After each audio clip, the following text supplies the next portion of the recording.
masuk ke dalam kelompok syirik.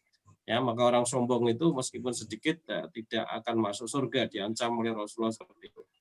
Nah, untuk memulai hal itu, mari kita buka dulu surat Ibrahim, surat ke-14 ayat ke-7 itu, yang saya yakin banyak di antara kita yang hafal, karena itu bicara tentang syukur kan itu ya. Nah, monggo silakan yang bertugas untuk membaca. Baik Ustaz, saya bacakan surat Ibrahim surat ke-14 ayat ke-7. A'udzubillahi minasyaitonirrajim. Wa idz ta'adzana rabbukum la in shakartum wa la in kafartum inna 'adzabi lasyadid. Dan ingatlah ketika Tuhanmu memaklumkan, sesungguhnya jika kamu bersyukur, saya akan menambah nikmat kepadamu. Tapi jika kamu mengingkari nikmatku, maka pasti azabku sangat berat. Ya, ya artinya Allah sudah mau satu ketetapan, satu ketentuan, satu aturan, ya, yang aturan itu akan mengikat kepada kita semua sebagai hambanya. Yang ketetapan itu berbunyi seperti itu tadi. A'udzubillahi minasyaitonirrajim. Lain syakartum lazidannakum. Wa la in kafartum inna 'adzabi lasyadid, kan itu. Ya, sungguh jika kamu itu bersyukur maka Allah akan menambah nikmatku, kan itu.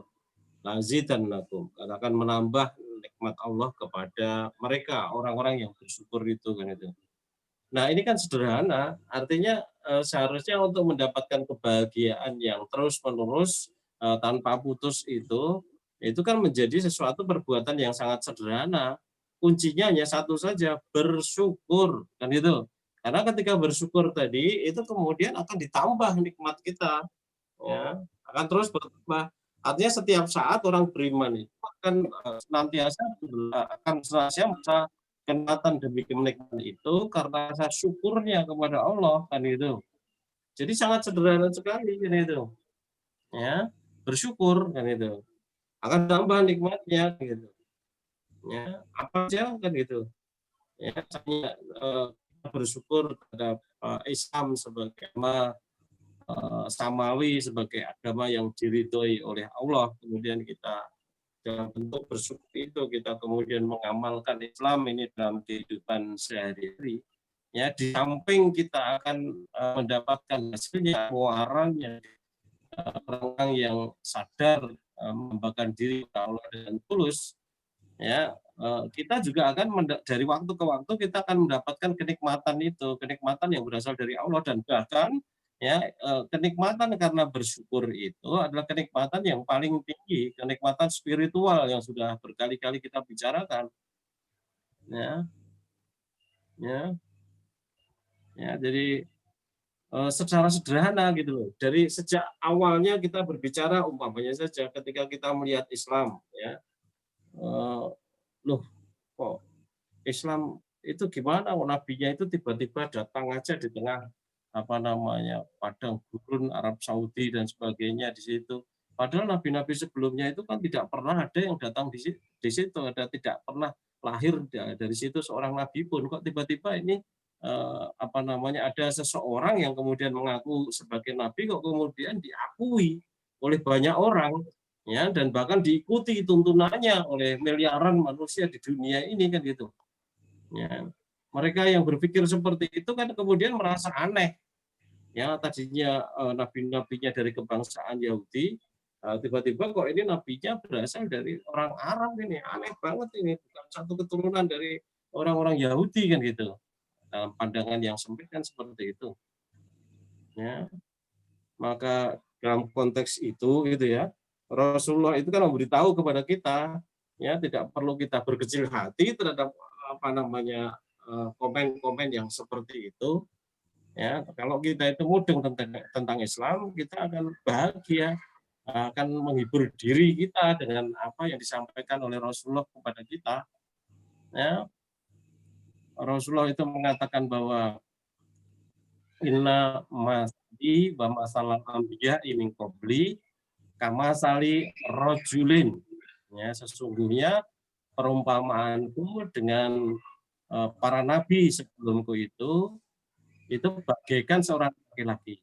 Kama sali rajulin bana baitan fa'aksanahu wa ajmalahu, yang membangun sebuah bangunan yang kemudian memperbaikinya dan memperindahnya, kan gitu. Artinya seorang yang membangun bangunan tadi tidak hanya sekedar gawe bangunan tok, tetapi betul-betul dipercantik, diperindah bangunannya tadi sehingga menarik bagi banyak orang gitu loh. Ya, bana baitan, ya, membangun sebuah rumah yang kemudian dipercantik dan juga diperindah, ya. Ila maudhi'a labinatin, ya, min zawiyatin gitu. Jadi kecuali satu lubang, satu tempat batu atau satu tempat bata yang berada di pojok itu, kan itu. Jadi Rasulullah mengumpamakan seperti itu. Jadi perumpamaan Rasulullah dengan para nabi itu seolah-olah seperti ada seorang yang membangun sebuah bangunan, bana baitan, membangun sebuah bangunan, fa'aksanahu wa ajmalahu, kemudian memperbaikinya dan memperindahnya. Ya, ila maudhi'a labinatin, kecuali ada satu tempat dari batu min zawiyatin yang berada di pojok itu yang belum dipasang gitu loh. Ya, belum dipasang. Kemudian faja'alan nasu yatufu nabihi, kemudian manusia itu mengelilingi tawaf, ya, mengelilingi bangunan tadi, ya. Ya. Jadi ada orang-orang yang banyak, mereka itu mengelilingi bangunan itu, ya. Wa ya'jubuna lahu, kemudian mereka itu takjub, merasa heran dengan bangunan itu, indah sekali seperti ini, tapi kok kemudian ya apa yang dia lihat, di situ ada satu bata kok belum terpasang gitu, ya, wa yaquluna hala gitu, dan mereka itu berkata hala. Jadi kemudian mereka mengatakan hala wudiat hadhil labinatu, kan itu. Hala, kok aneh ini, masih ada satu tempat yang kosong, ya, mestinya ditempatkan satu batu lagi di situ gitu. Jadi, ibaratnya Allah itu mendirikan sebuah bangunan gitu ya, mau membuat jagat raya ini, yang jagat raya ini dilengkapi dengan manusia perlu pemimpin, yang kemudian diutus pemimpin oleh Allah, para nabi itu, kan gitu. Manusia dari zaman yang pertama sampai zaman yang terakhir, ya. Nah, ketika Rasulullah datang itu, ya, di situ masih ada satu yang kosong, yang belum dipasang batunya itu, kan gitu, ya. Kemudian Rasulullah sendiri mengatakan, qala ana fa'annal labinatu, aku adalah batu bata itu, fa'annal labinatu wa ana khatimun nabiyyin, kan itu. Ya, aku adalah bata itu dan aku adalah khatimun nabiyyin, penutup para nabi, gitu. Nah, artinya konsep yang disampaikan oleh Rasulullah kepada kita ini, yang namanya agama itu bersambung, karena agama itu yang menciptakan Allah sendiri sebagai sebuah software, dan manusia itu adalah hardware-nya. Manusia itu tidak akan bekerja dengan baik tanpa software, ya. Sedang yang mengerti sifat-sifat manusia untuk menggerakkan manusia biar bisa baik seperti apa, itu ya hanya Allah, bukan manusia, ya. Maka kalau software-nya itu atau tuntunan agama untuk hidup manusia itu buatan manusia, sudah pasti tidak akan baik, ya. Maka karena manusia itu diciptakan sejak zaman yang pertama sampai zaman yang terakhir tadi, maka Allah juga menyertakan yang namanya software itu dari yang pertama sampai yang terakhir nanti, kan gitu. Sama persis seperti komputer atau alat-alat elektronik yang lainnya, apakah itu HP atau yang lain, di situ disertai dengan software-nya untuk mengatur kehidupan alat-alat elektronik itu. Begitu juga manusia kan gitu. Ya. Maka ada kelanjutan antara satu nabi ke nabi yang lainnya kan gitu. Apalagi banyak nabi yang hanya diutus untuk kelompok tertentu ya, dan hanya berlaku pada zaman-zaman yang tertentu saja. Hanya Nabi Muhammad sajalah yang kemudian berlaku sampai akhir masa nanti, karena agama ini sudah disempurnakan oleh Allah. Kita sendiri tahu, a'udzubillahi minasyaitonirrajim, al-yauma akmaltu lakum dinakum wa atmamtu 'alaikum nikmati wa raditu lakumul Islam madina. Al-yauma, pada hari ini, akmaltu lakum dinakum, telah aku sempurnakan bagi kalian agama kalian, wa atmamtu 'alaikum nikmati, telah aku cukupkan nikmatku kepadamu, wa raditu lakumul Islam madina, dan aku telah ridho Islam itu sebagai agama, kan itu. Ya, kita harus tahu betul bahwa agama ini kan juga dari zaman dulu itu juga disebut sebagai Islam, orangnya sendiri sebagai Muslim kan gitu ya. Ya, kita masih ingat pelajaran kita beberapa waktu yang lalu ketika kita bahas surat Al-Baqarah ayat ke 131, 132 dan sebagainya, itu 133 dan sebagainya. Di situ kan dikatakan a'udzubillahi minasyaitonirrajim, idz qala lahu rabbuhu aslim qala aslamtu lirabbil alamin wa wassa biha Ibrahimu banihi wa Yaqubu, ya, ya bunayya innallaha astafa lakumuddina fala tamutunna illa wa antum muslimun. Kan itu. Ya, idz qala lahu rabbuhu, ketika Tuhan ketika berkata Tuhannya, Tuhan Nabi Ibrahim itu maksudnya, aslim, ya, Islamlah kamu atau tunduk patuhlah kamu, aslim, kan gitu. Qala, Nabi Ibrahim menjawab, aslamtu lirabbil alamin. Aku berserah diri kepada Tuhan semesta alam. Aku Islam terhadap Tuhan semesta alam.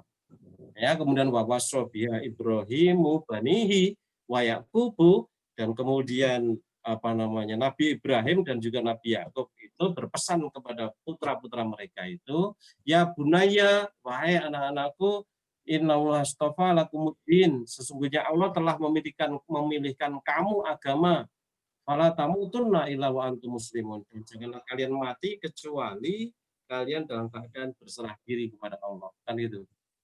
Ya, 130 132, dan kecuali dalam keadaan muslim, kecuali dalam keadaan berserah diri kepada Allah. Ya, artinya agama itu dari dulu sampai sekarang sama, ya ini agama Islam itu sendiri. Yahudi, Nasrani itu tidak termasuk dalam kelompok agama sebenarnya dalam arti yang benar. Nah, karena itu penyimpangan saja kan itu. Nah, kita bersyukur dalam konteks ini kan itu. Nah, kalau teman-teman ada yang pengen mempelajari perbandingan agama, pahami, pelajari dari apa yang disampaikan, diajarkan oleh si Dr. Zakir Naik itu di dalam YouTube-nya itu. Ya, termasuk orang top di dunia, yaitu dalam ilmu perbandingan agama. Ya, bahkan lebih hebat dari Ahmad Didat yang dari Afrika Selatan, yang beliau betul-betul sangat menguasai ilmu perbandingan agama Islam terhadap Kristen itu sendiri, dan berhasil mengislamkan banyak sekali orang yang namanya Ahmad Didat itu. Ya. Kemudian Dr. Zakir Naik itu dia adalah orang India yang kemudian berguru kepada Ahmad Didat, ya, dalam rangka supaya menguasai ilmu perbandingan agama itu. Ya, Dr. Zakir Naik itu dia pergi ke Afrika Selatan untuk berguru kepada Ahmad Didat, bekerja pada dia menjadi sopirnya, sopir pribadinya, kemana-mana dia mengikuti. Ya, dia belajar ilmu perbandingan agama dari Ahmad Didat. Ya. Setelah 4 tahun kemudian, Ahmad Didat tahu bahwa dia sudah menguasai hampir seluruh ilmunya, gitu ya. Maka kemudian dia berkata kepada Dr. Zakir Naik itu bahwa kamu telah menguasai apa yang kamu dalam waktu 4 tahun telah menguasai apa yang aku pelajari selama 40 tahun. Ya, itu satu pujian betul luar biasa. Ya, selama 40 tahun. Maka dari itu sekarang kamu belajarlah agama lain. Maka kemudian dia belajar agama Buddha dan agama Hindu, dan dia temukan ternyata juga di dalam Buddha maupun Hindu apa namanya kitab-kitabnya yang asli, yang lama begitu ya, itu berbicara semuanya berbicara tentang tauhid. Ya, maka kita perlu bersyukur betul kepada Allah bahwa kita telah dibimbing oleh Allah sengaja atau tidak sengaja menjadi orang yang bertauhid itu. Dan inilah yang benar, bukan Trinitas, bukan Tritunggal yang Maha Kudus, bukan apa namanya apapun itu kan itu. Ya, ya, tetapi betul-betul murni kan itu. Maka di seluruh dunia ini tidak ada yang berani mendapati diri bahwa agamanya itu murni tauhid ya, kecuali Islam itu sendiri. Ya, Yahudi pun tidak berani, ya, Nasrani apalagi yang gitu. Ya, Islam saja yang betul-betul masih murni karena ini adalah agama Allah yang memang betul-betul dagangannya. Artinya sumber ajaran agama ini yakni Al-Qur'an dijaga kemurniannya oleh Allah sampai kiamat nanti, tidak hanya setahun, 2 tahun, 20 tahun, 30 tahun tidak, tetapi sampai kiamat nanti. Ya, Allah sendiri mengatakan a'udzubillahi minasyaitonirrajim, inna nazzalna dzikra wa inna lahu lahafidun. Sesungguhnya kamilah yang menurunkan al-dzikr, ya Al-Qur'an itu. Wa inna lahu lahafidun. Dan sesungguhnya kami Al-Qur'an itu adalah penjaganya. Kami akan menjaga Al-Qur'an itu. Itu janji Allah. Ya, dan mekanisme untuk menjaga itu sudah kita ketahui juga ya, dengan cara awalnya dihafal kemudian ditulis, dihafal ditulis, akhirnya sekarang sudah ada media elektronik dengan CD dan berbagai macam metode penyimpanan itu, ya sudah tidak mungkin akan bisa dipalsukan lagi karena bisa dicocokkan melalui data yang lama asli ya dibandingkan dengan yang palsu-palsu tadi ya. Apalagi sudah banyak juga yang hafal dan banyak juga sekolah-sekolah penghafal Quran kan gitu. Ya. Nah, kita bersyukur sekali gitu. Artinya tidak salah kita berada di dalam agama ini dan perlu kita bangga ya terhadap Islamnya itu sendiri kan gitu. Ya. Setelah bersyukur kepada Islamnya, kita juga perlu bersyukur bahwa Allah sudah membimbing sedemikian rupa sehingga kita itu berada di dalam majelis yang di majelis ini betul-betul berusaha untuk ditegakkan yang namanya Al-Quran dan As-Sunnah itu. Senantiasa dirujuk yang namanya hadis yang mengatakan taraktu fikum amroini lan tadillu ma masaktum bima kitabullah wa sunnatan nabiyyi kan gitu. Telah aku tinggalkan di tengah-tengah kalian 2 perkara yang sungguh kalian tidak akan tersesat bila berpegang kepada keduanya, yakni kitab Allah wa sunnatan nabiyyi, dan kitab Allah dan sunnah Nabi-Nya. Kan luar biasa. Ya, dengan merujuk seperti itu ada kesalahan, kekeliruan pemahaman, itu nanti mudah balik, tidak akan terus berlanjut. Ya. Dengan orang-orang yang mereka kemudian itu senantiasa mengikuti kiai, mengikuti ulama, mengikuti kalau itu ulama yang satu seorang alim yang satu kita ikuti yang melencong, nanti dia menjadi seorang alim juga dia ada melencongnya sedikit lagi, diikuti lagi, nanti yang mengikuti juga melencong lagi, akan semakin jauh dan tidak melacak lagi itu pembelokannya dari mana tidak kelihatan. Ya. Tetapi alhamdulillah dengan berada di dalam majelis yang mekanisme pembelajarannya seperti itu, ya tidak dimungkinkan untuk terjadi pembelokan yang jauh. Senantiasa akan mudah dikoreksi kalau memang kelihatan beda dengan Quran dan Sunnahnya itu kan itu. Apalagi kita bisa pahami ya model pengambilan hukum yang ada di majelis ini itu luar biasa. Kita bersyukur sekali kepada Allah. Kita diberi pemimpin-pemimpin tim ilmu yang mereka itu masih konsisten dengan model pengambilan hukum yang pas. Kalau ada pertentangan antara satu dalil dengan dalil yang lainnya, kemudian mereka tempuh al-jam'u baina riwayatain, artinya mengkompromikan di antara 2 riwayat yang berbeda tadi. Ya. Orang sering juga mengatakan thariqatul jam'i atau jalan kompromi ketika kita memahami hadis-hadis tadi kan gitu. Ya.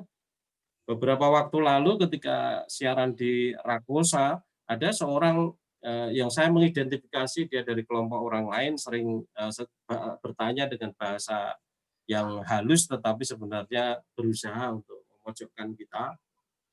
Ya, dia mengatakan bahwa Rasulullah itu ketika sholat itu kan bacaannya panjang-panjang, satu surat penuh, katakan Al-Baqarah, An-Nisa, Al-Imran dan sebagainya. Tetapi orang sekarang ini kan banyak mereka itu yang apa namanya mereka itu hanya membaca bagian saja, sedikit sedikit saja, ya hanya bagian dari Al-Quran saja. Itu kan namanya tidak mengikuti sunnah Rasul, dia mengatakan. Nah, saya katakan bahwa nah ini masuk pada ranah pengambilan hukum, istimbat hukum, ya. Kita tidak bisa menghukumi satu masalah hanya dengan satu hadis saja, kan gitu. Ya. Maka saya berikan contoh, ada hadis yang lain yang berbicara tentang larangan buang air menghadap kiblat atau membelakangi kiblat. Larangannya jelas, kalau hanya hadis itu saja yang yang ada, maka di seluruh dunia ini tidak boleh ada kamar mandi yang klosetnya itu membelakangi kiblat atau menghadap ke arah kiblat dan itu. Ya, tetapi ternyata ada hadis lain yang menjelaskan bahwa Ibnu Umar menyaksikan Rasulullah itu buang air menghadap ke arah kiblat.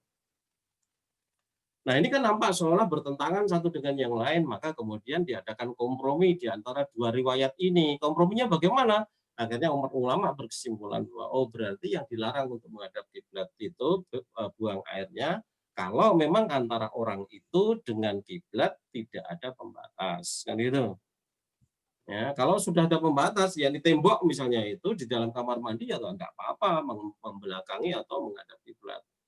Ya, pemahamannya akhirnya seperti itu. Nah, begitu juga yang ini yang ditanyakan tadi bahwa Rasulullah bacaannya panjang-panjang, tetapi kok sekarang ini orang-orang bacaannya pendek kan itu. Nah, itu kan yang dibaca dia pada saat itu yang dia ketahui tentang bacaan Ali Imran, tetapi nanti di hadis yang lain ya Rasulullah juga baca qul a'udzu birabbil qul a'udzu birabbil falaq dan Anas ketika subuh, ya kemudian ketika maghrib bicara tentang Al-Ikhlas dengan Al-Kafirun dan sebagainya. Seperti itu pernah juga pendek-pendek kan itu. Yang dipersoalkan juga tentang hanya beberapa ayat tidak lengkap satu surat. Ya, maka kemudian kita sampaikan Rasulullah itu memperbolehkan kepada kita untuk membaca matayassara, apa yang mudah.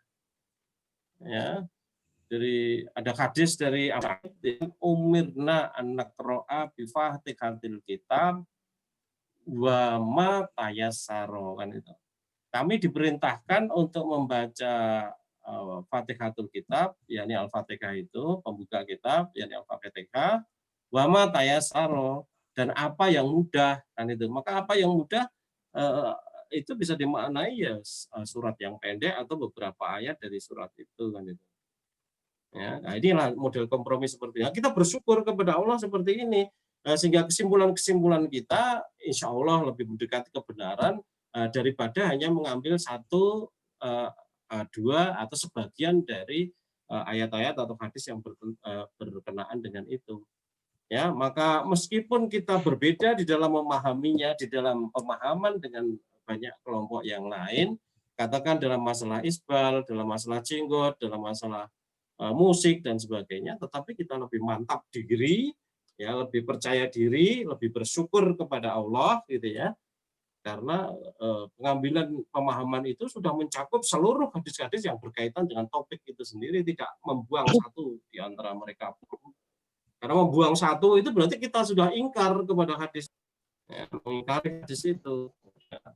Contoh sederhana, katakan malah isbar yang banyak hadis yang melarang bahwa izar kita di bawah mata kaki, tetapi ternyata ada ilatnya. Dalam hadis lain juga sebenarnya banyak ilatnya yang sudah disampaikan karena sombong, tetapi banyak orang tidak peduli kaitannya dengan ilat itu. Ya, Nah, kemudian ketika disampaikan hadis tentang Abu Bakar yang mengatakan kepada Rasulullah bahwa izar saya selalu turun di bawah mata kaki kecuali saya menjaganya dengan ketat betul, dengan sungguh-sungguh. Nah, Rasulullah kemudian mengatakan bahwa izarmu turun bukan karena sombong. Ya, artinya hadis-hadis yang lain itu sifatnya teori, ya, apa yang dibicarakan Rasulullah tadi. Nah, ini hadis yang Abu Bakar ini praktek, gitu loh, praktek kan itu. Nah, ini penguat pemahamannya ada di praktek ini, dan praktek ini dibenarkan oleh Rasulullah. Jadi katakan izarmu turun bukan karena sombong. Ya, maka dengan begini kita bersyukur kepada istimbat hukum yang dilakukan oleh para pimpinan kita, pada tim yang seperti itu akan lebih tepat pemahamannya dibanding dengan kemudian menyingkirkan hadis Abu Bakar ini. Ya, begitu juga tentang patung dan sebagainya, gambar.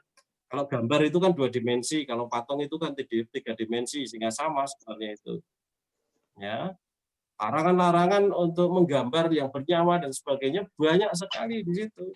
Ya, akan tetapi ternyata ya karena banyaknya tadi maka kemudian akhirnya disimpulkan bahwa menggambar yang bernyawa, masang gambar yang bernyawa dan sebagainya itu tidak diperbolehkan atau jatuh haram. Ya, akan tetapi mereka melupakan hadis dari Aisyah atau pura-pura tidak tahu atau singkirkan begitu saja hadis dari Aisyah yang menceritakan bahwa Aisyah bermain kuda. Yang namanya kuda itu makhluk hidup, makhluk yang bernyawa.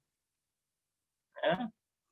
Nanti beliau berada di dalam kamar, kemudian Rasulullah masuk bertanya, "Hai Aisyah, apa itu?" "Ya, kuda ya Rasulullah." Gitu. Kemudian Rasulullah mengatakan, "Kuda kok bersayap?" Kata Rasul seperti itu. Kemudian Aisyah mengatakan, "Apa kamu tidak tahu kalau kudanya Nabi Sulaiman itu bersayap?" Gitu. Ini ceritanya seperti itu, luar biasa. Kemudian ya agak kesal begitu Rasulullah meninggalkan sambil menepuk paha dan sebagainya, orang kan begitu. Tetapi tidak dilarang oleh Rasulullah si Aisyah bermain kuda itu, kuda di dalam rumah patung itu. Artinya kan tidak dilarang, artinya larangan dari gambar dan semacamnya tadi yang bernyawa tadi itu jatuhnya bukan haram kan itu. Ya. Kalau haram tentu Aisyah akan dilarang kan itu. Nah, kita bersyukur sekali lagi. Ya, pertama kita bersyukur terhadap Islam ini yang jelas tidak ada tandingannya di dunia ini dibanding dengan agama-agama lain gitu ya. Dari banyak konsep yang memang betul-betul luar biasa karena sumber kekuatan dari Islam itu ada pada tauhid itu, sumber kebaikan dari manusia itu ya sebenarnya tauhid itu kan itu. Ya. Ya, sebenarnya mirip ada Buddha juga yang mereka itu berkeyakinan tentang kebaikan dirinya itu ya berasal dari dirinya. Kalau kita ingin jelek, ya, nah pengen dijiwit ya aja jiwit bahasanya kan seperti itu. Nah, itu Islam juga seperti itu kan itu. Ya, tetapi orang jiwitnya itu karena siapa? Orang jiwitnya karena Allah atau orang jiwitnya karena hawa nafsu kita itu beda 180 derajat. Ya, karena pemilik jagat raya ini Allah, ketika kita melakukan sesuatu dalam rangka bertaat kepada Allah, nilainya sangat tinggi di hadapan Allah. Nilainya ketaatan tadi. Sekedar hawa nafsu kan itu. Ya, bersyukur terhadap majelis ini kan itu.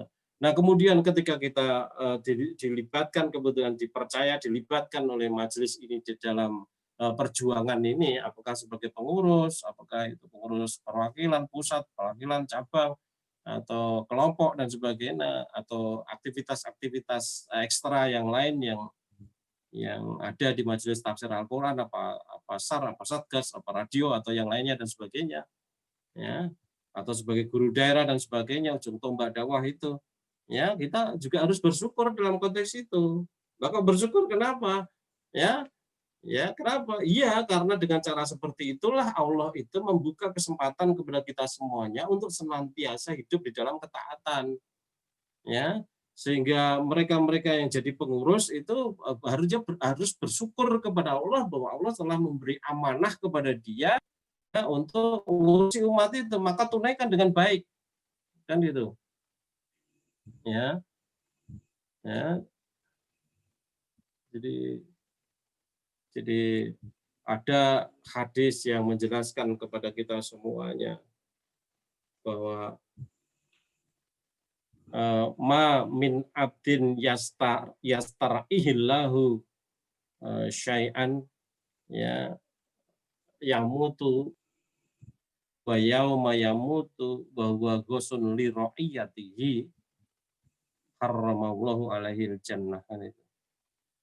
Tidak ada seorang hamba yang dia itu diberi kepercayaan oleh Allah, diberi amanah oleh Allah sedikit saja. Ya starihillahu kan itu. Ya, kemudian dia meninggal, pada saat meninggal dia masih dalam keadaan berdusta kepada liro'iyatihi, kepada yang dipimpinnya, haramallahu alaihil jannah kan itu. Allah mengharamkan dia untuk masuk surga kan itu. Ya. Di hadis lain juga dijelaskan oleh Rasulullah ya, ada seorang sahabat yang dia mengingatkan Abi Maryam ya Abi Maryam al-Azdiyi ya namanya Abi Maryam al-Azdiyi. Ya dia mengingatkan radhiyallahu anhu qala li Muawiyah radhiyallahu anhu, dia berkata kepada Muawiyah radhiyallahu anhu, sami itu Rasulullah sallallahu alaihi wasallam yaqulu, aku mendengar Rasulullah sallallahu alaihi wasallam berkata. Ya. Jadi perkataan Rasulullah dikutip oleh si apa namanya si siapa tadi Abi Salamah ya, Abi Maryam gitu ya. Dia mengatakan kurang lebihnya ma min abdin wallahu lahu min umuril muslimina gitu. Jadi tidak ada seorang hamba yang dia itu diberi amanah oleh Allah tentang urusan orang-orang Islam ya, min umuril muslimina kan itu, dari orang-orang Islam itu. Kemudian fahtajaba duna hajatihi wa kholatihi wa faqrihi ya, istajaballahu duna apa namanya hajatihi wa wallatihi wa faqrihi yaumal qiyamah. Kemudian faja'ala Muawiyatu rajulun ala hawaijin nas, dikatakan oleh Rasul seperti itu, dikatakan oleh siapa tadi Abi Maryam dari Al-Asdi seperti itu. Jadi tidak ada seorang hamba yang mereka itu diserai, diberi amanah untuk ngurusi urusan orang-orang Islam itu, yang kemudian dia itu apa namanya lari lah ya dari tanggung jawabnya terhadap kebutuhan apa namanya manusia, kepentingan manusia, orang lain maksudnya, anak buahnya maksudnya, dan juga kemiskinannya, kemudian dia akhirnya kalau sampai dia lari dari tanggung jawab seperti itu, maka kemudian Allah juga tidak akan pada hari kiamat nanti tidak akan memberikan keperluannya, kepentingannya, dan juga kekurangannya, kefakirannya kan gitu. Pada hari kiamat kan gitu. Kemudian si Muawiyah yang dia diingatkan, dinasihati oleh si Abi Maryam tadi, dia mengangkat seseorang untuk ngurusi urusan manusia tadi. Artinya dia mewakilkan urusannya itu kepada anak buahnya kan gitu. Tetapi ada yang ngurusi, boleh yang seperti itu, tidak ada masalah. Nah, oleh karena itu kita yang berada pada teman-teman yang diberi amanah untuk ngurusi umat itu, ya meskipun sedikit urusannya itu betul-betul harus ditunaikan dengan baik. Dan ketika kita ditunaikan dengan baik, itu maka kemudian Allah akan memberikan balasan yang luar biasa. Ya bisa jadi kamu akan mendapatkan satu di antara 7 golongan itu yang apa namanya dinaungi oleh Allah pada saat tidak ada naungan lain kecuali naungan Allah gitu. Dikatakan sab'atun yudhilluhumullahu fi dhillihi yauma la dhilla illa dhilluhu kan itu. ada 7 golongan yang dilindungi, dinaungi oleh Allah pada saat tidak ada pada hari tidak ada naungan kecuali itu naungan Allah. Yang pertama itu adalah eh, imamun adilun, imam yang adil. Artinya pemimpin yang luar biasa. Ya. Yang kedua itu adalah wasyabun nasya'a fi ibadatillah ta'ala. Yang kedua adalah orang pemuda yang dia itu rajin beribadah kepada Allah Ta'ala. Ya, dan seterusnya sampai 7 golongan itu. Ya. Maka jadikan posisi kita sebagai pengurus atau sebagai guru daerah atau siapapun yang ngurusi umat ini sebagai wasilah, sebagai jalan untuk mendekatkan diri kepada Allah, dan itulah bentuk rasa syukur kan itu. Ya, begitu juga yang ditugasi sebagai guru daerah, ya, dia harus menyadari bahwa dialah sebagai ujung tombak dakwah. Ya, karena dakwah itu perbuatan yang paling mulia, kalian juga harus menjadikan diri kalian sebagai orang-orang yang mulia. Gitu loh. Ya. Jangan sampai kemudian kita hanya merasa ini adalah tugas MTA. Kalau tugas MTA tidak kontrol kamu kemudian tidak ada pertanggungjawaban. Ini adalah tugas dari Allah. Hanya lewat saja, lewat MTA kan itu. Ya, karena ini adalah tugas Allah, maka kamu harus menjunjung tinggi tugas dari Allah, amanat dari Allah tadi, sama seperti amanat pimpinan tadi, pengurus-pengurus tadi gitu loh. Ya, bertanggung jawab terhadap kesuksesan dari dakwahmu dalam menyeru orang lain kan gitu. Ya, maka kemudian guru-guru daerah jangan statis, dia harus banyak belajar, dia baru banyak meningkatkan ilmu dalam konteks ini, karena ini majelis ilmu. Karena ilmu dalam konteks ini adalah bermakna Al-Quran wa Sunnah, maka kita harus banyak hafalan Quran, banyak hafalan Sunnah. Alokasikan waktu khusus untuk menghafal Al-Quran, menghafal As-Sunnah, ya, sehingga memudahkan kita di dalam berdakwah. Tidak kayak dia dengan saiki apalane ming kuwi tok, ilmune yang ming kuwi tok, enggak bisa seperti itu. Artinya kita dolim kepada Allah, tidak bersyukur kepada Allah, sudah dititipi akal yang sehat, mata yang sehat, telinga yang sehat, tidak digunakan untuk mengambil ilmu. Nanti kita bisa diancam oleh Allah seperti di dalam surat Al-A'raf ayat 179. Ayo dibaca lagi ayatnya. Mungkin sudah banyak yang hafal, tetapi jangan sampai hanya sekedar hafal saja. Nah, hidup kita harus kita sesuaikan dengan ayat itu. Kita manfaatkan hati atau akal di sini, kemudian mata dan telinga, ya, untuk memahami ayat-ayat Allah, untuk menuntut ilmu, untuk menghafal, ya, untuk memahami, ya, untuk kemudian bisa menyampaikan dengan bahasa kita kepada orang-orang sekitar kita, terutama sasaran dakwah kita kan itu. Ayo silakan. Baik Ustaz. Surat Al-A'raf surat ke-7 ayat 179. Walaqad dzara'na li jahannama katsiran minal jinni wal ins lahum qulubun la yafqahuna biha walahum a'yunun la yubsiruna biha walahum adhanun la yasma'una biha ulaika kal an'ami bal hum adall ulaika humul ghafilun. Yeah. Dan sungguh akan kami isi neraka jahanam banyak dari kalangan jin dan manusia.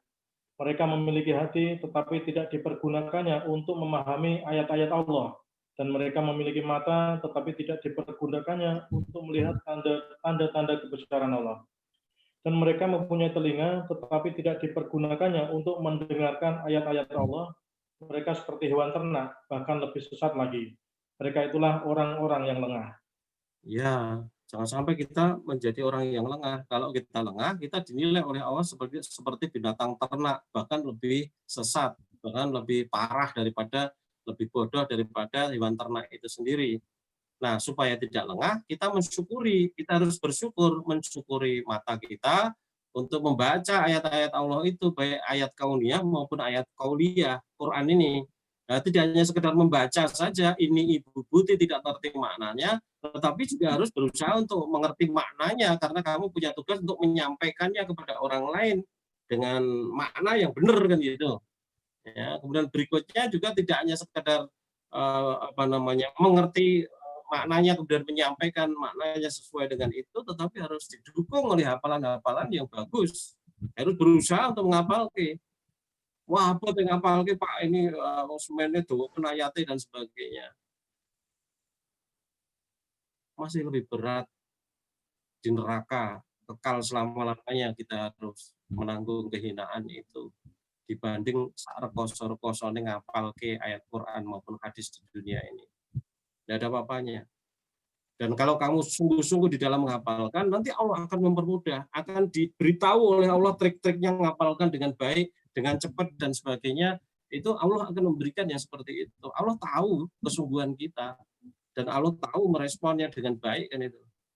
Ya, Allah sendiri kan sudah mengatakan kalau hambaku itu mendekat kepadaku satu jengkal, maka aku mendekat kepada dia itu satu hasta. Ketika hambaku mendekat kepadaku satu hasta, maka aku mendekat kepadanya satu depa. Ketika hambaku mendekat kepadaku dengan berjalan, maka aku akan mendekat kepadanya dengan berjalan lebih cepat. Ya. Nah, tergantung kita arahnya kemana, kita mendekat atau menjauh kan gitu. Kalau semakin kita lama ngaji tetapi ternyata podo wae, apalane podo wae, kemudian pemahamannya podo wae, ilmune malah luwih elek amalane dan sebagainya, itu namanya tidak bersyukur kepada Allah. Artinya justru malah menjauh dari Allah kan itu. Maka sebagai guru daerah ketika kita memang ditugasi untuk menyeru manusia memanggil kembali ke jalan Allah dengan ilmu, maka modal kita ilmu. Maka ilmu kita harus terus ditingkatkan. Bahkan secepat itu semakin cepat semakin baik, semakin banyak hafalannya semakin baik. Orang ket dia dengan saiki hafalannya yang mengkuwi-kuwi tok, ngertine yang mengkuwi-kuwi tok, kan tidak seperti itu. Ya, itulah bersyukur karena umurmu semakin habis, kemampuannya semakin berkurang, ya, bahkan mungkin saja ya kematian itu sudah sangat dekat dengan kita tidak tahu. Ya. Maka setiap saat terus berusaha untuk membubung tinggi, mendekatkan diri kepada Allah dengan sejengkal sehasta dan sebagainya tadi. Tidak lengah oleh kehidupan dunia yang senantiasa membuat kita sibuk, kemudian akhirnya lalai itu, tetapi betul-betul mensyukuri posisi yang diberikan oleh Allah, mensyukuri amanah yang diberikan oleh Allah ya sebagai guru daerah yang menjadi ujung tombak dakwah itu. Ya, maka dalam bentuk bersyukur ya, maka di dalam rangka bersyukur itu atau indikator dari rasa syukur kita kepada Allah itu ya, kita gunakan mata kita untuk melajari ayat-ayat Allah, kita gunakan telinga kita melajari ayat Allah, kita gunakan akal kita betul-betul untuk melajari ayat-ayat Allah itu dengan sebaik-baiknya. Ya. Kemudian juga diamalkan dalam kehidupan sehari-hari sehingga kita semakin hari menjadi semakin lebih baik, semakin lebih baik, semakin lebih baik, semakin lebih baik. Ya, ilmu kita membubung tinggi, kemudian kemuliaan akhlak kita juga semakin baik. Inna akramakum indallahi atqakum. Ya. Kalau ilmu kita hanya itu saja malah amalin mundur, ilmunya tidak naik, itu amalnya juga sebagainya dan sebagainya, ya karena gunanya lagi ya seperti itu. Dua-duanya harus maju. Ya, ilmunya maju dengan belajar, akhlaknya maju dengan beramal. Dua ini saja yang kita lakukan cukup itu untuk mengenal Allah, ya, untuk mendekatkan diri kepada Allah kan itu. Ya, di dalam rangka bersyukur kita ada hanya tadi 3 jalan saja. Ya, bersyukur dengan hati, artinya kita merasa bahagia dengan karunia yang diberikan oleh Allah kepada kita. Ya, jadi itu perasaan yang utama. Artinya kita merasa diuntungkan oleh Allah kan gitu. Kita merasa mendapat kasih sayang Allah dalam konteks itu. Ya. Kemudian yang kedua mengungkapkan rasa syukurnya tadi dengan lisan. Ya, kita ungkapkan rasa syukur kita kepada Allah dengan lisan, apakah dengan ucapan alhamdulillah atau dengan ucapan yang lainnya, itu merupakan bagian dari rasa syukur. Ya. Nah, bedanya tipis nanti ketika orang lain melihat bahwa itu bukan MTA, bukan bersyukur atas MTA. Oh, tidak seperti itu. Orang yang sudah paham tentang asobiah tentu tidak akan berani membanggakan MTA sama sekali karena risikonya dosa. Untuk apa ngaji? Kalau kemudian dosa syirik yang akhirnya menghapus seluruh amal, tidak akan berani. Nah, tetapi ketika kita bahagia berada di majelis ini, itu kita dalam rangka bersyukur kepada Allah. Lisan kita bersyukur kepada Allah dalam konteks itu. Ya, bukan untuk menggede-gedekan, banggakan MTA, sama sekali tidak. Resikonya syirik masuk neraka nanti kalau gitu. Ya, rugi. Kemudian yang metode yang ketiga adalah bersyukur dengan amal perbuatan. Ada perbuatan tadi isinya adalah ketaatan kita kepada Allah. Ya, artinya apa-apa yang diberikan oleh Allah itu, ya kemudian kita gunakan balik kembali digunakan untuk menghambakan diri kepada Allah dengannya. Ya, jadi ketika kita berusaha untuk melajari ilmu, kemudian kita dapat ilmu yang baru, ya di situ ada rasa bahagia. Hati kita sudah bersyukur, ya. Ya, kemudian kita bisa kita ungkapkan lisan kita bersyukur dengan ilmu baru yang kita dapatkan tadi dengan cara mengajarkannya kepada orang lain dan sebagainya. Kemudian bersyukur juga dengan cara mengamalkannya dalam kehidupan sehari-hari. Jadi hati kita bersyukur bahagia, lisan kita juga bersyukur bahagia, perbuatan kita juga bersyukur dan tetap merasakan kebahagiaan itu kan itu. Ketika kita berusaha untuk menghafalkan satu ayat yang panjang, kemudian Allah ternyata kemudian menjadikan kita hafal, kita senang, kita bahagia. Itu karunia Allah. Ayat yang panjang bisa hafal, ada hadis yang panjang bisa hafal dan sebagainya. Ya, ada rasa bahagia sudah pasti. Langsung diberikan itu lazid dan lakumnya langsung diberikan. Ketika kita bersyukur, kita mensyukuri akal kita, mata kita, telinga kita untuk menghafalkan ayat yang panjang. Maka kemudian dibalas oleh Allah dengan hafal, dimudahkan untuk hafal. Ada rasa syukur bahagia, ya. Dan tidak berhenti di situ karena dia sudah hafal, maka kemudian akan mempermudah dia untuk mengajar orang lain dengan hafalannya itu. Oh, itu udah bahagia lagi dia diberikan lagi lazid dan lakum lagi. Ya. Kemudian karena dia sudah hafal, kemudian dia juga mengajarkannya kepada orang lain, kemudian dia mempraktekannya, mengamalkannya juga dalam kehidupan sehari-hari, bersyukur lagi di situ. Allah membukakan kemudahan untuk dia beramal sesuai dengan ayat yang dia hafal tadi. Kan luar biasa. Ya. Maka ya sebagai guru daerah tadi saya pesankan terus meningkatkan ilmu itu kan itu. Karena apa namanya ilmu itu harus sesuai dengan Quran Sunnah, ya Quran Sunnah itu. Kalau ada sesuatu yang tidak paham, tanyakan di sini, diluruskan supaya tidak keliru. Nah, itulah pentingnya ngaji seumur hidup itu seperti itu. Dan mekanisme itu tidak diberikan Allah kepada kelompok-kelompok yang lain, tidak banyak diberi seperti itu kan itu. Nah, kita bersyukur. Artinya kalau kemudian ketika meningkatkan ilmu ternyata pemahaman kita keliru, bisa kita luruskan ada di sini. Ya, atau bertanya langsung kepada Ustadz di Ahad pagi atau Jumat sore dan sebagainya, ya luruskan gitu, ya. Nah kemudian bagi teman-teman yang mereka itu tidak terlibat di dalam dakwah majelis tafsir Al-Quran dan sebagai warga biasa, ya tetap disyukuri. Alhamdulillah saya menjadi warga majelis tafsir Al-Quran, ya sebagai warga majelis tafsir Al-Quran ya saya akan bersyukur dengan sebaik-baiknya kepada Allah karena Allah lah yang membimbing saya masuk ke sini. Nah, kemudian ketika belajar ngaji seperti ini, apa yang disampaikan, apa yang diajarkan, berusaha untuk dipahami betul 100% semaksimalnya. Jangan sampai terbalik pemahamannya. Beberapa waktu yang lalu di kajian Korea itu betul-betul pertanyaannya 180 derajat berbeda dengan yang saya sampaikan, salah paham. Ya. Ya, kalau perlu hadis-hadisnya dicari. Ya, kita punya brosur yang banyak dan sebagainya, ada filenya juga. Atau kita masuk internet kemudian cari hadis yang terkait dengan itu. Ayatnya dibuka, dihafalkan, hadisnya dicari, kemudian dihafalkan dan sebagainya. Oh, kamu jadi luar biasa. Ya. Karena kamu berguru tidak hanya pada saya saja, tetapi kepada orang lain juga, kamu akan menjadi lebih hebat dari saya. Ya, kan luar biasa yang seperti itu kan itu. Nah, artinya siapapun kita yang berada di lingkup majelis tafsir Al-Quran ini ya bisa mensyukuri adanya majelis ini sesuai dengan kapasitasnya. Ya, kan luar biasa. Dan ketika kita mensyukuri kenikmatan itu, akan bertambah dekat kita kepada Allah dan Allah pun akan menyiramkan karunia-Nya kepada kita, menghujani kita dengan banyak karunia-Nya nanti kan itu. Ya. Nah, berikutnya secara umum siapapun kita ya, apapun keadaan yang kita alami ya, kita pandai-pandailah untuk bisa bersyukur tadi. Ya, karena sebenarnya yang mendapat pujian dari Rasulullah itu adalah orang yang betul-betul orang yang beriman, yang mereka itu punya sifat pandai bersyukur dan pandai sabar gitu.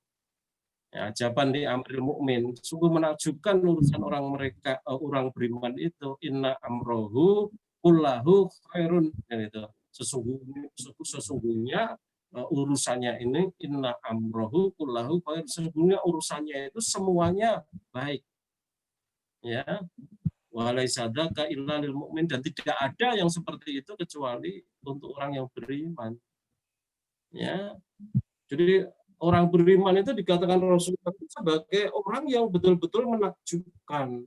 Tidak ada selain orang beriman yang menakjubkan. Ya, hanya orang beriman saja yang menakjubkan. Kenapa kok menakjubkan? Karena semua urusannya itu baik tok. Maka wajar kalau Allah kemudian mengatakan falahum ajrun ghairu mamnun, maka bagi mereka pahala yang tiada putus-putusnya. Karena urusannya semua selalu baik gitu loh. Maka terus mengalir pahalanya dari waktu ke waktu, terus mengalir terus. Ya, inna amrohu kullahu khairun wa laysa dzaka illa lil mu'min, dan sesungguhnya semua urusannya itu baik adanya, dan tidak ada yang demikian itu kecuali orang yang beriman. Ya, in asobathu sarra'u, ya, maka khairullah, kan itu. Jika ada in asobathu sarra'u syakara fakana khairan lah, kan itu. Jika ada kebaikan, ya, ada kebahagiaan yang dia terima, peruntungan yang dia terima, ya, in asobathu sarra'u, jika ada kebaikan yang dia terima, ya, syakara, dia bersyukur. Fakana khairan lah, dan yang itu baik baginya, kan gitu. Artinya kehebatan orang Islam yang dikatakan mereka itu urusannya selalu baik itu seperti apa toh? Oh, seperti ini. Yang pertama, ketika dia mendapatkan kebahagiaan, dia bersyukur. Wa in asobathu dharra'u sabara, fakana khairan lah, kan itu. Fakana khairan lah. Ya, dan ketika ada musibah yang buruk menimpa dia, maka dia sabar. Maka khairan, dan yang seperti itu baik baginya. Kita bicara yang pertama, poin pertama, sabar itu dulu kan, bersyukur itu dulu kan itu. Ya. Kita bicara yang bersyukur itu dulu kan itu.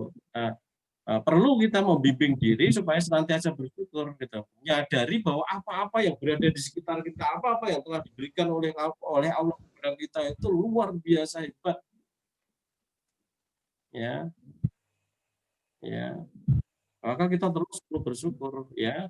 Dan bahkan ketika kita sebagai hamba Allah, terpisah dari pembicaraan warga majelis tafsir Al-Quran, siapapun kita, ketika kita sudah diberikan keimanan oleh Allah itu, ya, akan dimungkinkan dibukakan pintu surga, pintu ampunan dari Allah. Tetapi kalau tidak mendapatkan keimanan itu, tertutup sama sekali, rapat, tertutup, tidak akan terbuka kesempatan untuk masuk surga itu.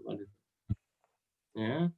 Sehingga kita perlu bersyukur sebagai hamba Allah, siapapun kita, dimanapun kita berada, ya, perlu mensyukuri keadaan kita dengan keimanan kita. Ya. Jadi keimanan kita itulah, kita itulah nanti akan menyelamatkan kita dari siksa api neraka yang kekal selama-lamanya, dan bahkan kita ditempatkan dalam kebahagiaan yang kekal di dalam surga. Tanpa iman, serana apa-apa nih, kan itu. Nah, jadi orang kafir, ya, kita akan menjadi bahan bakar api neraka kekal selama-lamanya. Ya, maka cukup dengan iman itu saja sudah cukup untuk bersyukur, terus bersyukur dan terus bersyukur kepada Allah.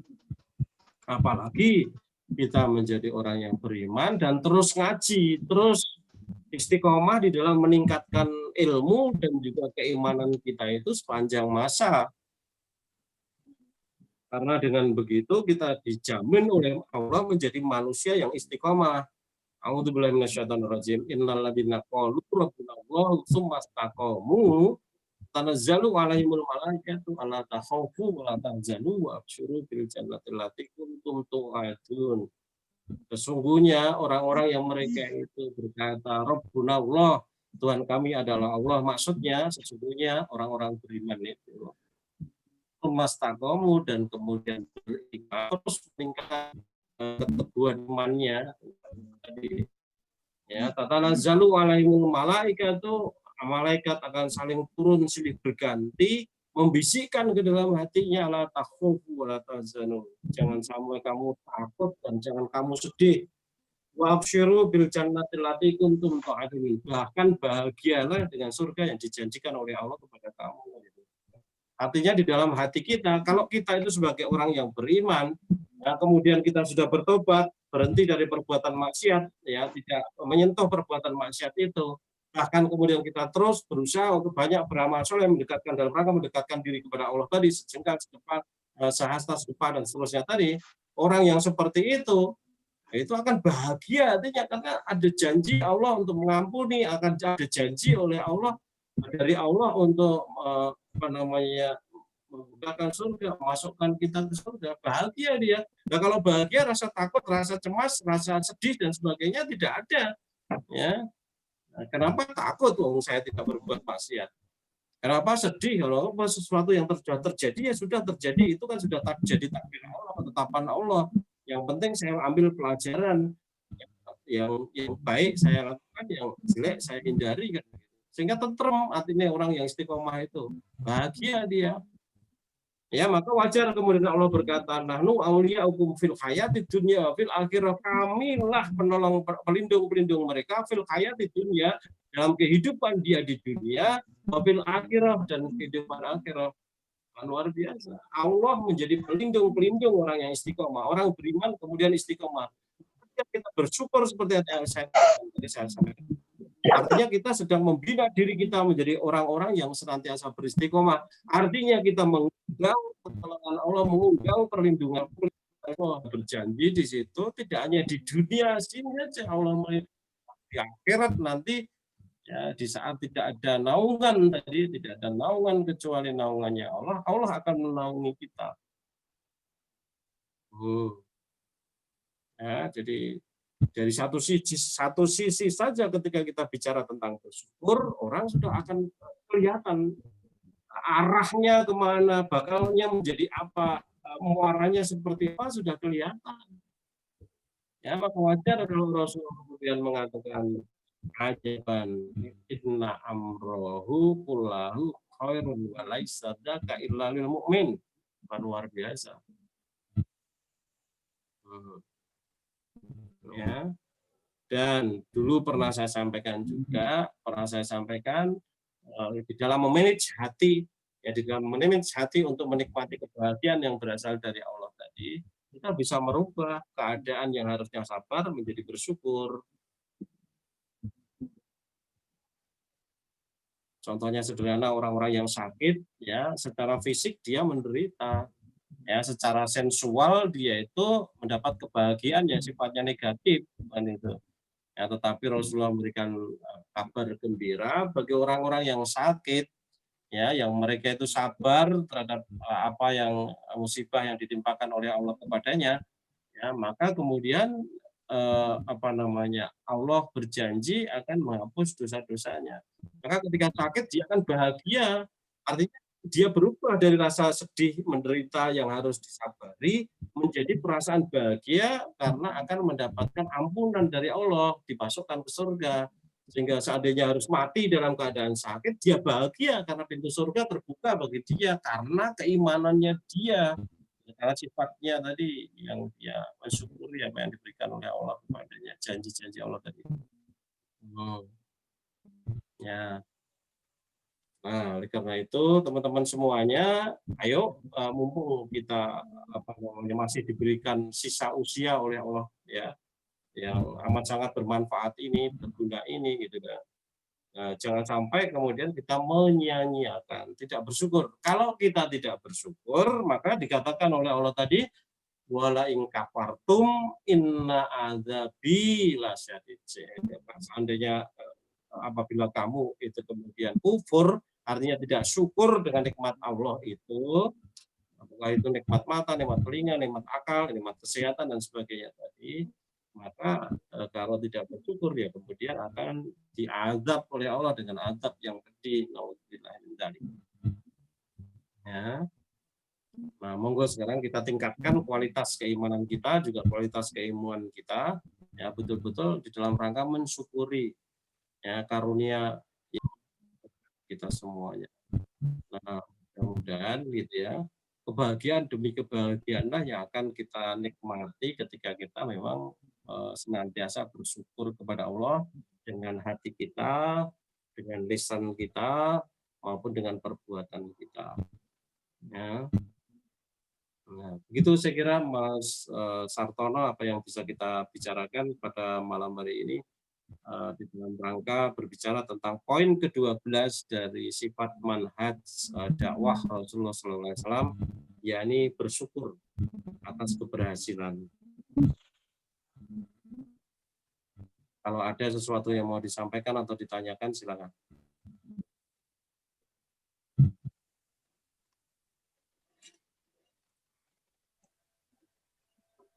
Baik Bapak, Ibu, dan saudara sekalian, mari kalau ada yang ingin tanyakan, bisa melalui raise hand langsung, silakan. Kemudian juga bisa melalui chat di Zoom, kemudian chat di WA melalui dengan nomor raise hand langsung 085667203203. Baik Ustadz, ini sambil menunggu yang bertanya langsung, sudah ada yang kirim lewat WA. Pertanyaan yang pertama, Ustadz, ini sambil menunggu yang bertanya langsung, sudah ada yang kirim lewat WA. Assalamualaikum warahmatullahi wabarakatuh. Waalaikumsalam warahmatullahi wabarakatuh. Ustadz, saya sering pasang tulisan MTA TV. Ustadz, MTA saya sering pasang tulisan Karis Viana di foto profil. Apakah itu baik? Apakah sudah masuk asobia? Ya, mohon tausiahnya. Terima kasih. Terima kasih. Ya, apakah itu dalam rangka bersyukur ataukah itu dalam rangka asobia? Itu orang lain tidak akan tahu. Ya, yang tahu adalah diri kita sendiri. Ya, kalau niat kita itu dalam rangka bersyukur kepada Allah agar orang lain mengenal MTA, mengenal Karisma FM, mengenal situs-situs dakwah kita, itu merupakan bagian dari dakwah, artinya tidak asobia, tetapi dalam rangka bersyukur dan itu. Ya, tetapi kalau kemudian kita pasang itu memang kita punya perasaan aku bangga dengan MTA, ya berarti kamu asobia. Nah, pada saat seperti itu kemudian harus ditobati, berhenti. Nah, enggak usah dipasang dulu. Satu saat nanti kalau kita sudah bisa menata hati, baru dipasang lagi gitu.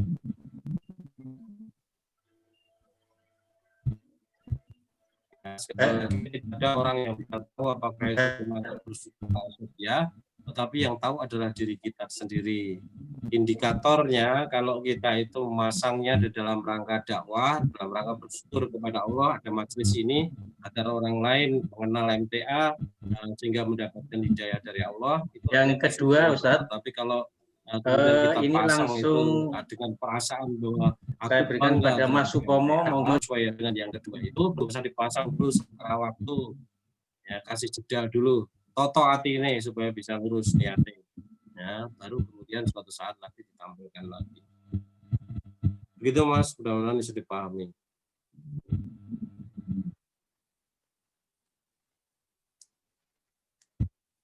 Ayo silakan yang lain. Ustaz. Monggo Mas Pomo silakan, yang sudah Mas silakan, yang Pomo sudah barangkali silakan. Baik, bisa dengar dengan baik suara saya. Baik, ya silakan Kurang Mas. jauh, Mas. Ya silakan Mas Pomo. suara bisa didengar dengan baik. Bisa. Iya, silakan. Ada dua hal yang ingin saya sampaikan, Pak. Pertama tentang bersyukur, tentang mengenal diri. Yang pertama tentang Iya. bersyukur dulu, Ustaz. Bahwa kita bersyukur sebagai manusia dalam konteks ini adalah sebagai umat Islam. Kemudian kita tahu tentang aturan-aturan yang diberikan oleh Allah kepada kita umat Islam ini, sehingga kita masuk dalam kategori orang beriman karena kita tahu tentang aturan yang diberikan oleh Allah dalam konteks ini adalah agama, sehingga kita bisa hidup dengan selamat tentunya di dunia sampai akhirat dan tahu tentang hal apa yang harus kita kerjakan dengan adanya kita paham agama, aturan-aturan Allah tersebut melalui agama. Kemudian seiring itu Ustaz, bahwa manusia juga diciptakan diikuti dengan yang namanya nafsu atau keinginan. Yang notabene nafsu itu kemudian bisa menarik kita ini ya, manusia ini untuk jauh daripada aturan-aturan Allah.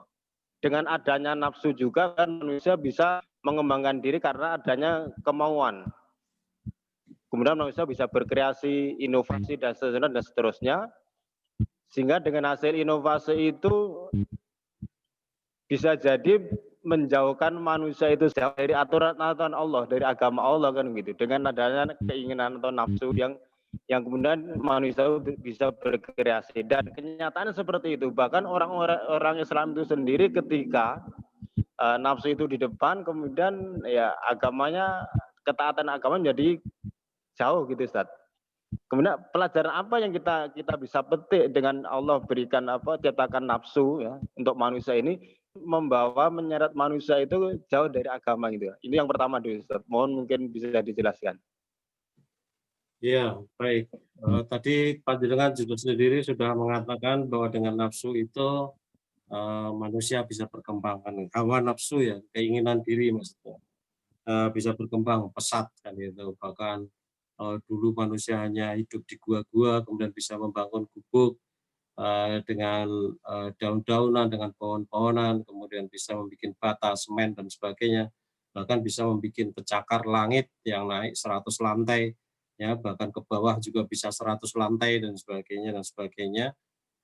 Itu karena kehebatan nafsu tadi kan itu. Nah, dalam konteks ini gitu ya, mestinya kita bersyukur terhadap Allah adanya Islam itu sendiri yang mengajarkan bahwa dalam hal masalah ibadah paten, tidak boleh kita beribadah kecuali ya mengikuti apa yang dituntunkan Rasulullah. Tetapi dalam hal muamalah kita diperbolehkan bebas untuk melakukan apa saja kecuali yang dilarang oleh Allah dan Rasulnya. Dan yang dilarang hanya sedikit sekali. Artinya dengan adanya hawa nafsu dan kesempatan yang diberikan oleh Allah seperti itu, mestinya manusia memang punya kesempatan berkembang sangat luas seperti itu. Ya, cuma kemudian bahayanya kalau dipertuhankan kita bisa tersesat. Maka dari itu Islam menyiapkan mekanisme supaya manusia tidak mempertuhankan hawa nafsu. Ya, dengan cara mengatur diri supaya mengikuti kehendak Allah daripada kehendak dirinya sendiri. Maka ketika dia berpikir untuk mengembangkan diri, untuk membangun ini, membangun itu, semuanya harus dilandasi karena Allah. Mengembangkan teknologi nuklir karena Allah, mengembangkan penginderaan jauh karena Allah, ya mencari harta yang banyak karena Allah, dibiasakan seperti itu. Mekanismenya sudah diberikan oleh Allah dalam sholat, dalam puasa, ya dalam zakat, dalam ibadah haji dan sebagainya, dalam tuntunan-tuntunan dalam kehidupan sehari-hari, semuanya itu sebenarnya mengarah kepada kita semuanya untuk senantiasa menomorsatukan Allah, menomorduakan hawa nafsu kita kan itu. Karena sehebat apapun hawa nafsu kita yang bisa kita gunakan untuk mengembangkan diri di dalam kehidupan dunia ini sehingga bisa bermanfaat bagi banyak orang tadi, ya tetapi manfaatnya hanya di dunia saja. Sedang kehidupan di dunia itu hanya sebentar, 1 hari di akhirat sama dengan 1000 tahun, bahkan 50.000 tahun dan sebagainya. Bahkan di akhirat itu kekal, di dunia ini hanya sementara saja. Maka orang yang akalnya sehat dikatakan sebagai ulul albab itu gitu ya, dia akan memikirkan keuntungan itu, akan mengutamakan akhirat itu daripada dunia ini kan gitu. Cuman ya jangan kebablasan, sekarang ini umat Islam kebablasan sehingga keteteran dalam mengembangkan berbagai macam teknologi sehingga akhirnya terjajah terus sampai ratusan tahun dan akan berkembang keterjajahan kita ini sampai ratusan tahun yang akan datang ini. Sesuai dengan sunatullahnya karena takdir Allah turun berdasarkan sunatullahnya itu. Ya, sepanjang sejarah hidup saya itu posisi umat Islam tahun inilah ya apa namanya akhir-akhir inilah betul-betul di seluruh dunia itu tidak hanya di Indonesia saja terpuruk. Ya karena itu karena apa namanya kemudian meninggalkan pengembangan teknologi, menguasai ilmu pengetahuan dan sebagainya. Padahal di zaman Rasulullah itu orang lain punya panah, Rasulullah punya panah, orang lain punya kuda, kita punya kuda, orang lain punya pedang, kita juga punya pedang. Artinya persenjataan itu imbang. Nah kita modal iman, maka menang Rasulullah dan para sahabat. Nah sekarang persenjataan jomplang. Padahal teknologi itu ya juga milik Allah, itu kekuatan yang diberikan oleh Allah yang harusnya kita mempersiapkannya seperti di surat Al-Anfal ayat 63 tadi, kan itu ayat 63, supaya kita mempersiapkan itu di dalam kompetisi menghadapi kelompok-kelompok lain di dunia ini, tetapi kita tidak mempersiapkan diri, senjata hanya beli. Ya, kalau beli di boykot kita tergantung kepada orang lain, tidak mengandalkan kemampuan diri sendiri kan gitu. Ya. Beli boleh, pinjam boleh, tetapi kalau sangat tergantung dengan itu ya kita sendiri yang hancur. Zaman Rasulullah pun juga begitu, ada pinjam dan sebagainya. Ya. Tapi mereka banyak memiliki yang namanya senjata-senjata itu. Jadi sekali lagi, nafsu itu sesuatu, hawa nafsu itu sesuatu yang harus kita syukuri, ya. Maka kita atur sesuai dengan kehendak yang memberikan hawa nafsu. Yang memberikan hawa nafsu adalah Allah, maka kita atur sesuai dengan kehendak Allah. Tetap yang menjadi nomor satu itu adalah kehendak Allah. Maka dengan puasa itu 24 jam penuh dalam sehari itu kita diatur oleh Allah, ditata oleh Allah supaya betul-betul bisa menundukkan hawa nafsu kita kepada Allah. Makanan-makanan, minuman-minuman yang enak-enak, yang itu halal biasanya saja kita makan, tinggal memakannya, tapi dikendalikan. Siang tidak boleh makan, minum juga tidak boleh. Malam hari pun ya, yang seharusnya kita bisa tidur nyenyak, tetapi malah justru ada acara taklim, ada tadabbur, ada tadarus, kemudian ada juga sholat malam yang bacaannya Rasulullah begitu panjang-panjang di dalam sholat tarawih itu. Hidup malam itu hidup, hanya betul-betul menghidupkan malam itu kan itu. Hanya 24 jam penuh ya kita itu sudah ditata oleh Allah supaya menjadi manusia yang pandai mengutamakan Allah daripada hawa nafsu. Hawa nafsu yang memberikan Allah, kita harus mengutamakan kehendak yang memberi hawa nafsu daripada hawa nafsu itu sendiri kan. Nah, kalau kemudian yang terjadi sebaliknya, justru manusia yang diperbudak hawa nafsu, ya wajar kalau kemudian akhirnya kehancuran yang dihadapi seperti sekarang ini. Dan tidak hanya sebentar, ratusan tahun kita akan terjajah lagi, dan bahkan matinya pun juga banyak mati yang akhirnya masuk neraka karena membiasakan diri mempertuhankan hawa nafsu. Hubbud dunya wa karahiyatul maut. Kata Rasulullah seperti itu, mencintai dunia dan takut mati. Takut mati karena mati bakal mlebu neraka kan, maka takut. Nah, kalau orang-orang beriman kan tidak seperti itu. Begitu Mas, mudah-mudahan bisa dipahami. Silakan pertanyaan kedua. Oke, baik. Kedua tentang tadi Ustadz menyinggung tentang pengembangan diri, ini sifatnya internal ke yayasan kita, bahwa ya memang selayaknya kita ini ngaji kan sudah berumur semua Ustadz ya. Kemudian yang terlibat di kepengurusan, di guru daerah pun ya orang-orang sudah berumur, dan memang seyogyanya dan seharusnya bahwa tolabul ilmi itu minal mahdi lalahdi. Yang namanya pengembangan diri memang ya suatu keniscayaan gitu Ustadz. Begini Ustadz, jadi terkait dengan pengembangan diri, kepemudaan pusat itu sudah membuka tentang pembelajaran pembekalan bahasa Arab tingkat dasar, Ustaz, gitu kan. Untuk semua sebenarnya itu sudah dibuka terhitung mulai bulan November kemarin tuh, dan hanya sekitar belasan orang di Pontianak, itu pun kadang-kadang yang online itu hanya beberapa orang, mungkin hanya 10 sampai 20 orang saja dari se-Indonesia itu, Ustaz. Kalau di Pontianak yang ikut di Pontianak hanya sekitar belasan orang. Itu belum yang di luar daerah belum ada, itu hanya Pontianak saja itu sekitar 12 atau 13 orang gitu. Dari grup yang sudah masuk itu ada sekitar 190 sekian se-Indonesia ini, Ustaz. Tapi yang online itu hanya sekitar 20-an gitu ya. 15 20. Yang di Pontianak ini hanya sekitar 5-6 orang gitu ya. 5. Pembelajarannya itu diasuh oleh Ustadz Wahyul Amin dan Ustadz Naryanto atau Naryanto gitu. Kadang Pak Sartono nanti kan bisa lebih paham itu tentang itu. Demikian Ustadz, terima kasih motivasinya. Ya, kalau begitu di share waktu apa namanya di grup saja, diberitahukan di apa namanya di grup-grup itu biar teman-teman kita yang belajar malam hari ini ngerti, atau panjenengan tulis di chat situ apa namanya linknya atau situsnya atau apa supaya teman-teman bisa ngikuti ya. Saya kira setelah termotivasi seperti ini mudah-mudahan tumbuh juga apa namanya keinginan untuk maju kan gitu ya.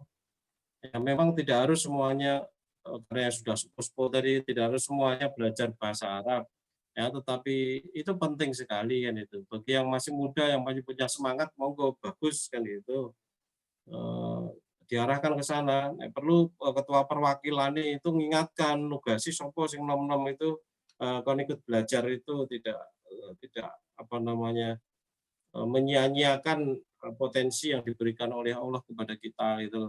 Karena belajar kita sekarang itu nanti mungkin manfaatnya 10-20 tahun yang akan datang, tidak bisa kita nikmati sekarang.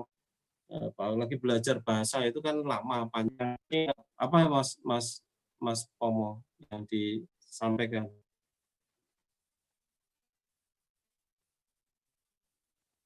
Mas Pomo, materinya apa yang disampaikan? Bisa menjelaskan video termasuk adminnya. Ora cetha yang jenengan. Agak dekat mic-nya.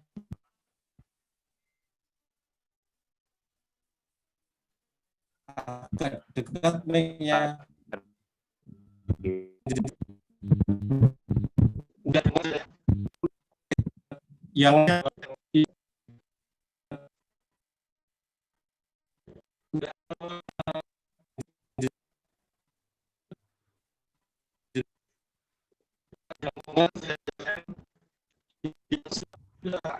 intinya itu baik diikuti karena itu adalah alat mudah-mudahan semakin banyak yang mengikuti juga semakin baik ke depannya ya, karena Islam itu disampaikan dalam bahasa Arab, Quran disampaikan dalam bahasa Arab, hadisnya juga begitu. Nah, maka perlu sekali bagi kita semuanya untuk istitaatnya masing-masing itu. Iman-iman kalau hanya kan masih punya kemampuan untuk bisa belajar dan gitu.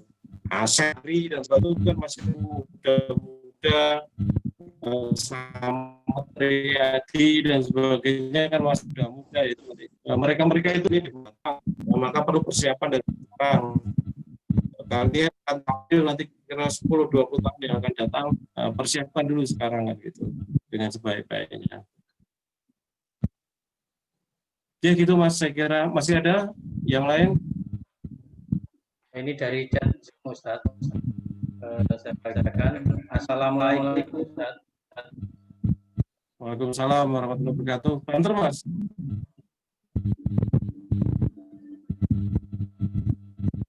Malah hilang suaranya.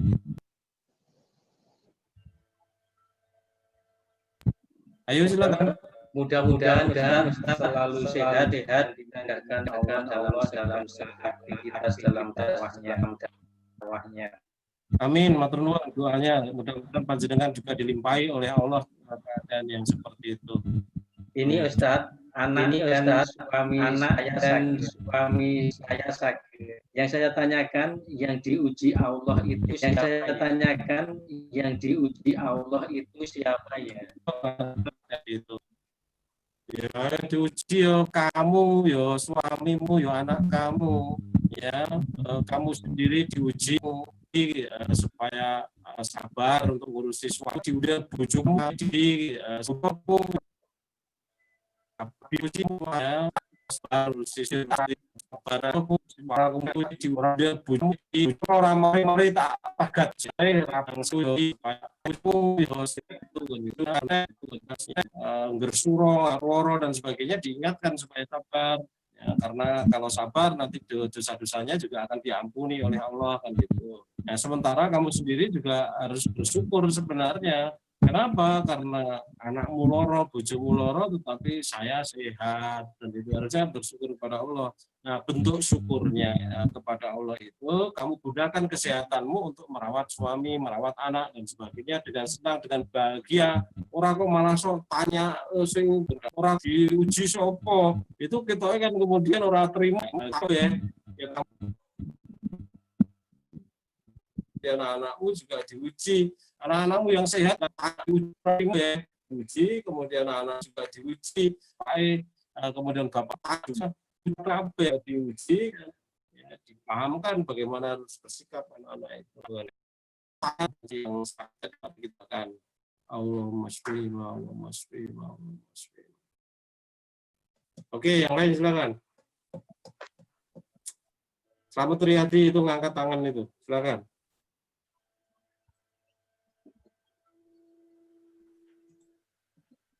Ayo, selamat.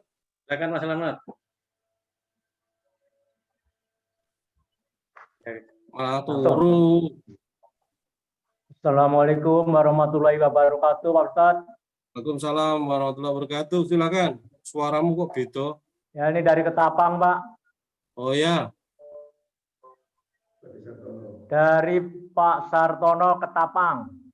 Oh, Pak Sartono Ketapang, tak kira Selamat Riyadi. Ayo silakan Pak Sartono. Iya, ya. Ini Pak mau tanya tentang sakit tadi, Pak. Ya. Yang dimaksud sakit yang sabar itu sakit yang bagaimana, Pak? Kalau zaman sekarang tuh sakit itu kan bermacam-macam, Pak. Apa ya sakit malaria, apa sakit. Kalau sekarang tuh ada sakit yang menahun itu, Pak ya. Itu yang namanya sabar yang bagaimana, Pak? Yang diampuni oleh Allah dosa-dosanya itu, Pak. Mohon penjelasannya, mohon tausiahnya. Keduanya, ya, Pak, umum, berhubung ya, saya itu umum nanti pedagang akan kita bahas bakso, di minggu depan. Jadi tiap dagang itu saya tuh membawa brosur. Nah itu kalau ada orang tanya tentang apa, saya kasih tahu kan brosur itu. Nah kita membawa brosur itu apa termasuk sombong, Pak? Mohon penjelasannya. Cukup sekian, Pak. Assalamualaikum warahmatullahi wabarakatuh. Waalaikumsalam. Mohon penjelasannya, Pak. Sudah. Baik, yang pertama sing sabar itu sing kaya ngopo nek sakit. Sing sabar nek sakit itu sing ora ngresulo. Dan dia tetap berusaha untuk mencari obatnya karena Rasulullah sendiri mengatakan bahwa bila sakit kemudian ketemu obatnya maka dia akan sembuh kan gitu. Ya. Jadi semua penyakit ada obatnya kecuali penyakit tua. Ya, penyakit tua ora iso diobati ya bakal mati kan gitu. Ya. Nah, jadi sekali lagi yang sabar yang piye ya dia tetap di jalan Allah untuk mencari upaya kesembuhan tetapi sementara itu tidak ngersulo ya kayak umpamanya saja secara sederhana loro untu. Nah, Wah, loro untungnya pamer kepada orang seluruh dunia, ditulis di Facebook, tidak ada sakan kecuali sakit gigi, kemana seperti itu, atau lebih baik sakit gigi daripada sakit hati, umpamanya seperti itu. Orang pamer-pamer ngono kuwi kan itu. Atau lorone setengah mati ora ngresula piye, ora entuk ngresula karena ya kowe iki wis dikei untu sekian puluh tahun ya nek ra ndek untu rekosane mangan. Lah kok kon kerawat untu, kon mensyukuri nikmat gigi kok ora pinter, ya malah keset sikat sakit seperti itu. Ya. Nah, maka kalau sudah sakit kemudian jangan nyalahke Allah dengan bersulo tadi, kemudian cari jalan keluarnya seperti apa. Apakah golek obat sakit gigi, apa ditambal, apa dipieke atau dicabut dan sebagainya. Nah, itu penting, itu usaha, ada usaha menuju ke sana untuk mengatasi persoalan. Ya, enggak usah mengeluh, kemudian berusaha untuk mengatasi persoalan kan gitu. Ya, di saat lain mungkin demam, sakit panas, setengah mati, kemeringet, rekoso, turu angel, bisa ngalor itu karena saking panasnya, bahkan bisa ngomyang dalam dalam keadaan seperti itu. Tidak perlu kamu ngomong setiap saben wong diomongi, saben sing tilik teko diomongi, panasnya setengah mati, suhunya sampai 39 derajat Celcius umpamanya. Tidak usah, disimpan aja di dalam dirinya. Yang ngerti dokter ya wis, tidak usah kemana-mana, yang penting disabari dengan harapan dosa kita diampuni oleh Allah.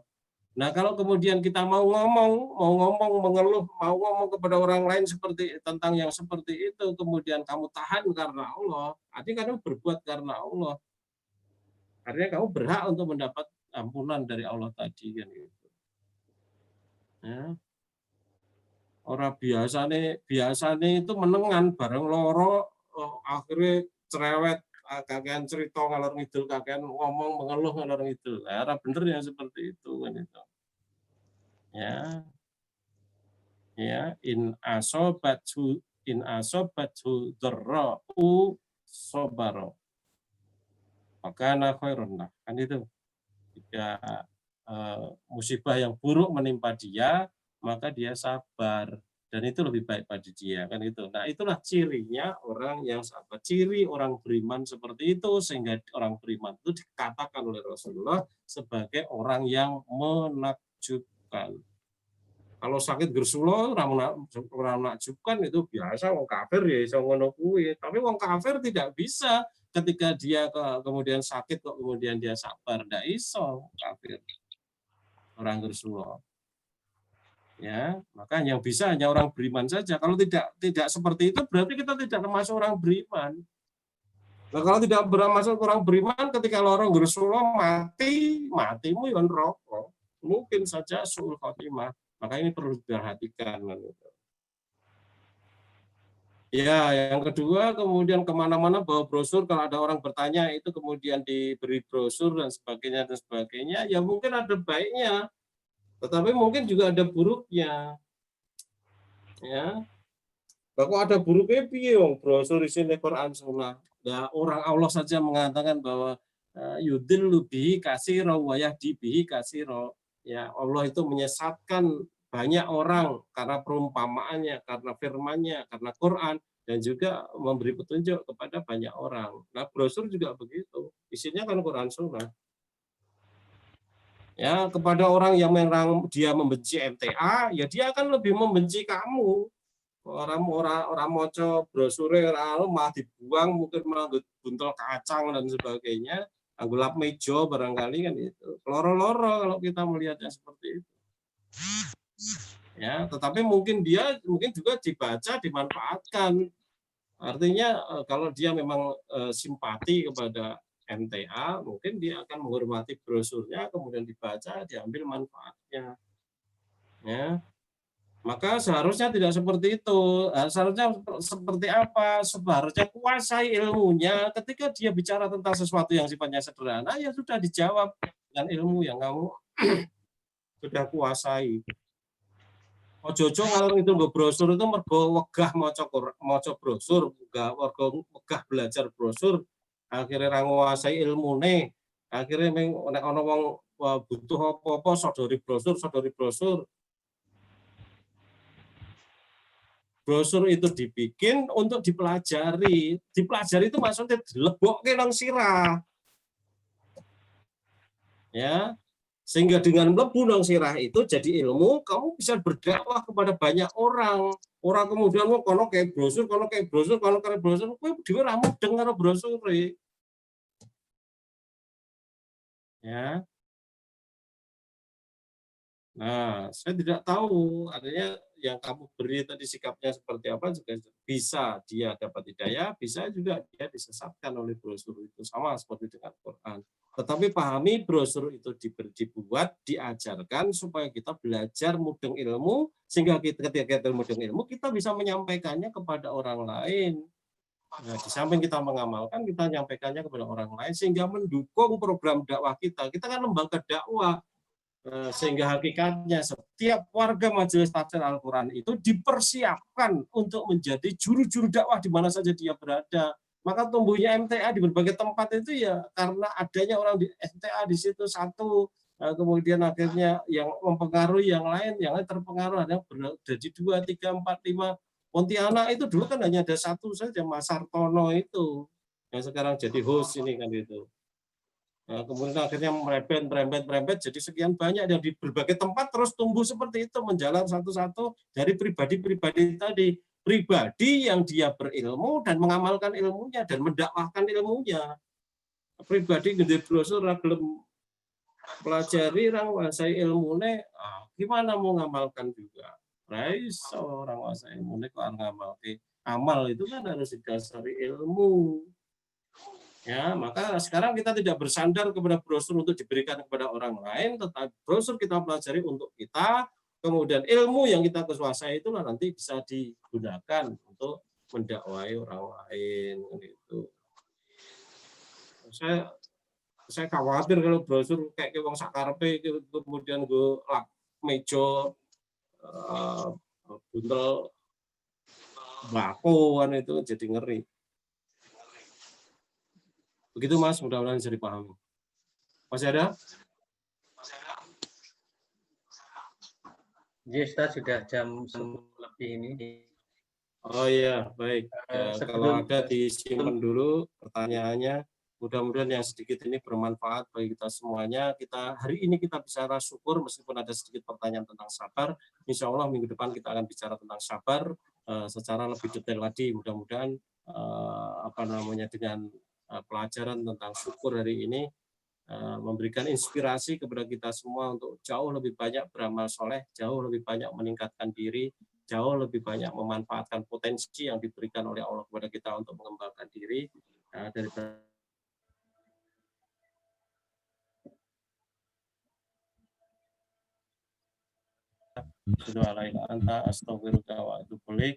Assalamualaikum warahmatullahi wabarakatuh. Waalaikumsalam. Alif. Yes, Ustaz.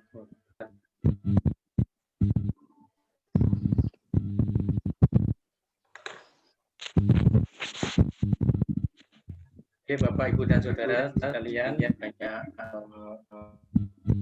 kurangan, mohon maaf ini karena jaringan dan lain-lain.